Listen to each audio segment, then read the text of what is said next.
8 वाजता log in केलं होतं ऍप्लिकेशनला आणि मी ऑफलाईन गेलो होतो 12 वाजता. त्या दिवशी अंगाची सोयच नव्हती, एवढं हे केलं. तर आपण आपल्या चेहऱ्यावर एवढा आनंद दाखवायचा की त्यांचा तो रागच गेला पाहिजे. या टायमामध्ये न जेवाय भेटणं खूप मुश्किल असतं. आपण स्वतः मालक आहे, आपलं मालक कोण होत नाही.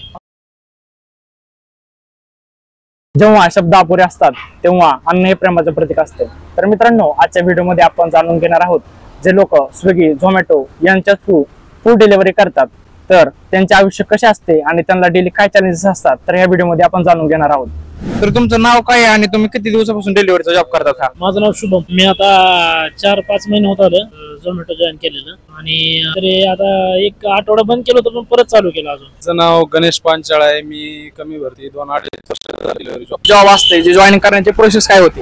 जॉईनिंग प्रोसेस म्हणजे पहिलं जे होतं ते विदाऊट लायसन पण होतं आणि लायसन पण होतं, पण आता लायसन कंपल्सरी आहे. त्यासाठी काय चार्जेस असतात का? हा, सुरुला आपल्याला डिलिव्हरी बॅग आणि टी शर्ट साठी चार्जेस लागतात. किती लागतात? पहिलं मी जेव्हा स्टार्टअप केलं होतं ना तेव्हा मला 200 रुपये काहीतरी चार्जेस लागलं होतं. नंतर विकली आपले 300-300 रुपये कट होतात, तसे एकूण मिळून 1600 रुपये कट होतात. जॉब जॉईनिंग करण्यासाठी प्रोसेस आहे की एखादा फ्रेंड वगैरे जर झोमॅटो मध्ये ऑलरेडी काम करत असेल तर त्याच्याकडून माहिती घेऊन त्याला फ्रेंड रेफर करता येतं ना, तर रेफर करून पण आपण जॉईनिंग करू शकतो आणि पर्सनल डिटेल्स आपण स्वतः ऍप्लिकेशन डाउनलोड करून पण झोमॅटो जॉईन करू शकतो. चार्जेस तर काय नाहीत, पण झोमॅटोचे पर्सनली बॅग आणि टी शर्टचे चार्जेस आहे ते. तर जर तुम्हाला एकदम जर तुम्ही टी शर्ट आणि बॅगचे पैसे जर पे करत असाल तर 1200 रुपये पे करावे लागतील आणि जर समजा तुम्हाला आठवड्याला जर पे करायचे असतील तर आठवड्याला 400 रुपये असं चार्जेस पडते आणि ते टोटली 1600 रुपयावर जातं. जॉबचा पहिला दिवस आणि पहिली म्हणजे इन्कम किती झाली होती? मी फर्स्ट टाइम 8 वाजता लॉग इन केलं होतं ऍप्लिकेशनला आणि मी ऑफलाईन गेलो होतो 12 वाजता. तर कम्प्लिटली मी 15 तास लॉग इन राहिलो होतो. तर मला 15 तासामध्ये पहिल्या दिवशी 2000 रुपये इन्कम मिळाला होता. म्हणजे पहिल्या दिवशी असं झालं होतं की आपल्याला तेवढं माहिती नव्हतं या जॉब मधलं. असंच मित्राकडून किंवा मित्रांनी पण सांगितलं होतं आणि युट्यूबवर पण बघितलं होतं मी या जॉब साठी. त्याच्यामुळे पहिल्या दिवशी पण इतकं दिवसभर केलं ना मी, त्या दिवशी अंगाची सोयच नव्हती, एवढं हे केलं. पहिल्या डिलिव्हरीचे तुम्हाला किती पैसे मिळाले होते? ती पर किलोमीटरवर असतं डिलिव्हरीचं. जर समजा आपल्याला 5 किंवा 6 किलोमीटरची जर डिलिव्हरी ऑर्डर पडलेली असेल तर त्याला आपल्याला 55 किंवा 60 रुपये मिळतात आणि जर 1 किंवा 1.5-25 रुपये दरम्यान पैसे भेटतात. पहिल्या दिवशी मी 800 रुपयाचं हे केलं होतं. दिवसभरामध्ये 800 रुपये झाले होते. म्हणजे तेवढं आपल्याला माहिती नव्हतं पिकअपचं कुठे जागी थांबायचं, कुठं पिकअपला जास्त ऑर्डर पडतात ते माहिती नव्हतं. त्याच्यामुळे 800 रुपये झाले होते पहिल्या. तर या जॉब मध्ये तुम्हाला इन्शुरन्स असते का, जसं लाईफचं किंवा बाईकचं? हा, भेटतो ना.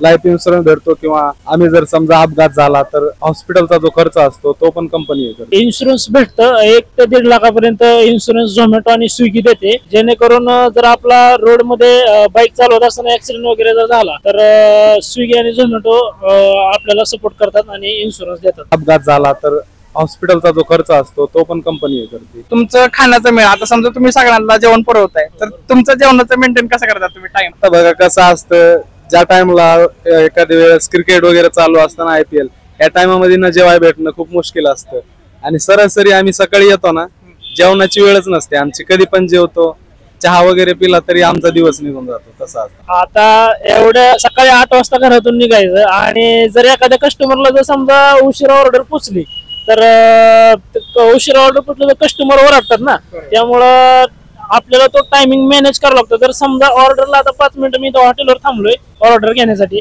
मला जर आता 5 मिनिटं वेळ तर मी इथे शेअर किंवा वडापावचा गाडा वगैरे आहे का कुठला, चालतच आपला वडापाव खायचा आणि तेवढ्यात वेळ मॅनेज करून काम करायचं. आता डिलिव्हरी करताना नाही का कशा प्रकारचे तुम्हाला कशा स्वभावाचे कस्टमर भेटतात आणि तुम्हाला टिप देतात का? हो, टिप पण भेटते आणि झोमॅटोला आणि स्विगीला खूप लोकांनी सपोर्ट केलेला आहे. त्याबद्दल मी कस्टमरचं सुद्धा थँक्यू म्हणतो, कारण मी स्वतः ग्रॅज्युएट असून मी काम करतो का, तर झोमॅटो आणि स्विगी ने खरंच म्हणजे सुशिक्षित आणि बेरोजगारांना संधी दिली कामाची आणि ज्यांना सध्या पैशाची अडचण आहे किंवा आर्थिक अडचण आहे त्या अडचणीतून बाहेर काढण्याचं काम स्विगी आणि झोमॅटोने केलंय. त्याबद्दल मी त्यांचं धन्यवाद करतो. हे बघा, काही कस्टमर जे आहेत ते रागीट पण असतात आणि काही चांगले पण असतात. काही कस्टमर म्हणतात की बाबा लवकर टाइमवर ये. आणि काही कस्टमर थोडा वेळ जरी झाला ना, काही बोलत नाहीत, पण काही कस्टमर जरा जरी लेट झाला ना, इतके वेळ कस काय लागला, आम्ही कंप्लेंट करू, हे करू ते करू, काही पण सांगत असतात. त्याच्यामुळे काही चांगले भेटतात आणि काही वाईट पण भेटतात. एकदा झाला होता माझा अनुभव, म्हणजे इथंच झाला होता आपल्या जवळपास मध्येच. कसं झालं होतं, ते कस्टमरने जे लोकेशन टाकलं होतं ना, ते लोकेशन थोडं रॉंग टाकलं होतं आणि मी टाइमवर गेलो त्याच्या लोकेशनवर, पण तो लोकेशन रॉंग असल्यामुळे मी दुसरीकडे गेलो आणि तो मला शिव्या घालत होता फोन करून, उतना टाइम लगता है क्या, उतना टाइम लगता है. तरी पण आपलं काम आहे, आपण काम करतोय म्हणल्यावर कसं आहे, आपण बोललं नाही पाहिजे त्यांना. म्हणलं सॉरी सर, म्हणलं तुमचं लोकेशन चुकीचं होतं, तरी तुम्ही लाईव्ह लोकेशन सेंड करा, मी येऊन जातो. मग त्याच्यानंतर त्यानं लाईव्ह लोकेशन सेंड केलं, त्याच्यानंतर मी जाऊन त्याला ऑर्डर दिली. जरी रागीट स्वभावाचे कस्टमर भेटले तरी आपण आपल्या चेहऱ्यावर एवढा आनंद दाखवायचा की त्यांचा तो रागच गेला पाहिजे आणि थँक्यू म्हणायचं. आणि काय नाही, होऊन जातं, दिवस निघतो. प्रत्येक कस्टमर वेगवेगळ्या पद्धतीचे भेटतात, पण त्यातून पण काही कस्टमर चांगल्या पद्धतीचे असते, त्यामुळं काय वाटत नाही. आतापर्यंत तुम्हाला सर्वात जास्त इन्कम आणि सर्वात कमी इन्कम कधी झालाय? जर आपल्या काम करण्यावर आहे, जर आपण ठरवलं आज पूर्ण दिवस काम करायचं, जर सकाळी 9 वाजल्यापासून रात्री 11:30 वाजेपर्यंत जर आपण ऑनलाईन राहिलो, 14, 14.5 किंवा 15 तासपर्यंत आपण जर काम केलं, तर पेट्रोल इन्सेंटिव्ह ही धरून 1700 रुपयापर्यंत जातं आणि 300 रुपये पेट्रोल जातात. मॅक्झिमम 1400 रुपये आपल्याला राहतात खाली. कमीत कमी 2700 रुपये रंगपंचमीला एका दिवसात झाले होते. आणि सर्वात कमी इन्कम म्हणलं तर लॉस तर नाहीच आहे. मी ज्या दिवशी मी कामच केलं नाही त्या दिवशी सर्वात कमी इन्कम असं म्हणावं लागेल मला. सर्वात हायेस्ट इन्कम आहे 2300 रुपये आणि सर्वात कमी आहे म्हणजे ज्या दिवशी जास्त ऑर्डर नसतील ना, त्या दिवशी ऑर्डर कमी पण पडतात, 500 550 पण होतं. हे जॉब तुमच्या गरजा भाग होते का सगळ्या? तर नाही होऊ शकत, पण आपलं बेसिक गरजा एवढ्या आहेत तेवढ्या तर होऊ शकतात. एवढं मात्र आहे. शिकून काय हो, नोकरी पण लागत नाही काय, हेच ऑप्शन लास्ट आपल्याला हेच आहे. हा ना, कोणत्या कंपनीमध्ये गेलं 12-12, 13-13 हजार पेमेंट भेटतो, त्याच्यामध्ये 8-8, 9-9 तास राबावं लागतं तिथं. हे बरं आहे आपलं, 9-10 तास जरी केलं ना, नो टेन्शन असतं आपलं, पेमेंटचं टेन्शन नाही, वीकली पेमेंट भेटतं, त्याच्यामुळे सध्या तर बरं आहे. गरजा तर भागवते, पण जे आपल्या बॉडीला रेस्ट भेटते ती रेस्ट भेटत नाही. का तर 15 तास कंटिन्यू गाडी चालवायचं म्हणजे जोकच नाही ना.